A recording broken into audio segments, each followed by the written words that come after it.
ये वक्फ बोर्ड है या माफिया बोर्ड है, वो माफिया करार दिया है। क्योंकि जहां देखो, जिस जमीन को देखो, वक्फ अपना करार दे देता है। हर जमीन हर जगह क्या वक्फ की ही संपत्ति है, चाहे वो महाकुंभ हो या पुलिस चौकी का निर्माण संभल में क्यों ना हो रहा हो।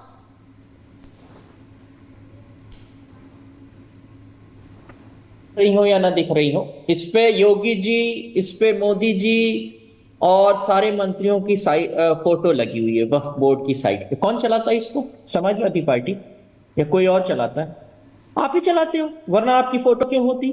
वक्फ बोर्ड की साइटों पर प्रधानमंत्री योगी आदित्यनाथ और सारे लोग जो इनके मिनिस्टर हैं स्टेट के, सबकी फोटो रहती है। इसका मतलब है आप ही चलाते हो बोर्ड को।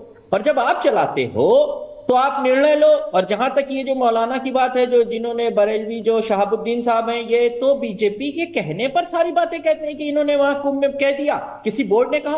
वक्फ बोर्ड सरकार चलाती, वक्फ बोर्ड ने कुछ नहीं कहा। लेकिन ये कहने का मतलब ये है कि ये खुद ही बीजेपी की तरफ से लिख के भेज दिया जाता है ऐसे मौलानाओं को कि कुछ कहो, जो अधिकृत है बोर्ड की तरफ से कहने के लिए। मैं कुंभ की बात कर रहा हूं, वो बोर्ड के मेंबर हैं, सरकार खुद उसमें शामिल है, किसी ने कुछ नहीं कहा। समाजवादी पार्टी के किसी नेता ने कुछ नहीं कहा। एक चिट्ठी बीजेपी की तरफ से लिख के भेज दी जाती है मौलाना को कि भैया ऐसा बोल दो, बोल देते हैं, और ये बीजेपी के एजेंट है मौलाना। मैं खुल के कह रहा हूं, ऐसी अब हर वक्त का एक नंबर होता है जो वक्त के बारे में कुछ भी जानता है। बाबा बात सुन लीजिए, बाबा बात सुन लीजिए, बाबा बात सुन लीजिए, बात सुन लीजिए, बात सुन लीजिए।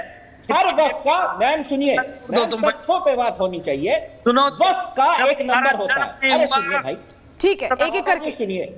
मैम सुनिए, मैम सुनिए, मेरे दो सवालों का जवाब दीजिए। हर वक्त का एक नंबर होता है। अरे मैम सुनिए ना, जैसे कह दिया गया झूठ मूठ, मैं इसका खंडन करता हूँ, विरोध करता हूँ। कोई कुंभ में वक्त की जमीन नहीं है। वक्त का एक नंबर होता है, वक्त नंबर 12, 14, 18, 20, 25, 27, 28। अगर कुंभ में कोई जमीन है तो उस वक्त का कोई नंबर होगा, उसका कोई मैनेजर होगा। कुछ नहीं है, वहां का मैनेजर होता है। जैसे कहा गया कि कोई भी जगह है वो वक्फ की है तो वहां का एक ट्रस्टी होता है, एक मैनेजर होता है, सब कुछ होता है, उसका एक नंबर होता है। कुछ नहीं है। इसका मतलब ये है कि ये प्लॉटेड चीजें हैं बीजेपी द्वारा, ताकि तो तारिक खान, इस तरह का बयान क्यों दिया जाता है? कहा जाता है कि वक्फ की जमीन जो है वो अल्लाह की जमीन है और उस पर कोई और निर्माण नहीं हो सकता। इस तरह की बयानबाजी क्यों की जाती है? लेकर कुंभ की जमीन को लेकर दिया हुआ समाजवादी पार्टी का क्लियर स्टैंड है कि ऐसी कोई जमीन वहां पर नहीं है। वक्फ ने ऐसा कोई दावा नहीं किया है और हम ऐसे मौलानाओं के खिलाफ। एसएन सिंह जी, सभा कह रही है कि भाई कुंभ को लेकर कोई, हमारा वक्फ की जमीन को लेकर कोई दावा नहीं है। और वो कह रहे हैं जो मौलाना इस तरह का बयान दे रहे हैं वो बीजेपी के कहने पर दे रहे हैं, हमारा उससे कुछ लेना देना नहीं है। वक्फ की जो जमीन होती है उसका बाकायदा एक नंबर होता है। और योगी आदित्यनाथ कह रहे हैं कि वक्फ के नाम पर कुछ भूमाफिया जो हैं वो उस तरीके से जमीनों को हड़पने का काम कर रहे हैं, उनका इलाज होगा, सर्जरी की जाएगी। लेकिन क्या मौलाना बीजेपी के कहने पर बयान दे? नहीं तो योगी जी ने समाजवादी पार्टी को थोड़े ने कहा, योगी जी तो माफियाओं को कहे। और आप देखिए योगी राज्य में तो वैसे भी माफियाओं पे कार्रवाई होती है, चाहे वो भू माफिया हो, चाहे वो अपराध करने वाले माफिया हो। माफियाओं को तो ठिकाने लगाया जाता है। और मैं कह रहा हूं कि भैया अल्लाह की संपत्ति अल्लाह वाले अल्लाह को देंगे कि दूसरे की संपत्ति हो जाएगी। तमिलनाडु का पूरा गांव ही अल्लाह का हो जाता है। जो अल्लाह को नहीं मानते, जो अल्लाह को नहीं दिए, वो भी हो गया। आप देखेंगे गुजरात में पूरा गांव ही हो जाता है, नगर निगम की जमीन ही हो जाती है। कभी कह देंगे कि वो काशी विश्वविद्यालय ही हमारा है, कभी कहेंगे राष्ट्रपति भवन ही हमारा हो गया, एक दिन कह दिए कि रिपब्लिक भारत ही हमारा हो गया। तो निश्चित तौर पर ऐसे भूमाफियाओं पे तो कार्रवाई होनी चाहिए। और समाजवादी पार्टी को नहीं किया गया। लेकिन समाजवादी पार्टी के पेट में दर्द क्यों हो रहा है, क्यों बदल रहा है? समाजवादी पार्टी तो हमेशा कहती है उनका हक है तो आप खूंटा जहां भी गाड़ देंगे वही होगा क्या? इसीलिए तो उत्तर प्रदेश की जनता ने योगी आदित्यनाथ जी की सरकार बनाई है कि नहीं, जो भू माफिया है, जो किसी तरह की माफिया है, जो जमीन कब्जा कर लेते हैं। और कल का आप बयान देखेंगी तो उन्होंने वक्त में क्या कहा, वक्त के नाम पर, जो उस नाम पर गुंडागर्दी कर रहे हैं, जो भू माफियागिरी कर रहे हैं, उन पे कार्रवाई होगी। क्यों की जानती है भाई? कुछ लुटेरे आते हैं और वो तो ऊंट से आते हैं, ऊंट पे जमीन तो ले आए नहीं है। जमीन तो सारी भारत के लोगों की है, मतलब हिंदू मुस्लिम जो भी यहाँ के रहने वाले हैं, जो पुरातन और सनातन वाले तो सब एक ही है ना, उनकी है। लेकिन कुछ ऐसे उग्रवादी आतंकवादी कहते नहीं वो मेरी है। कैसे है भैया?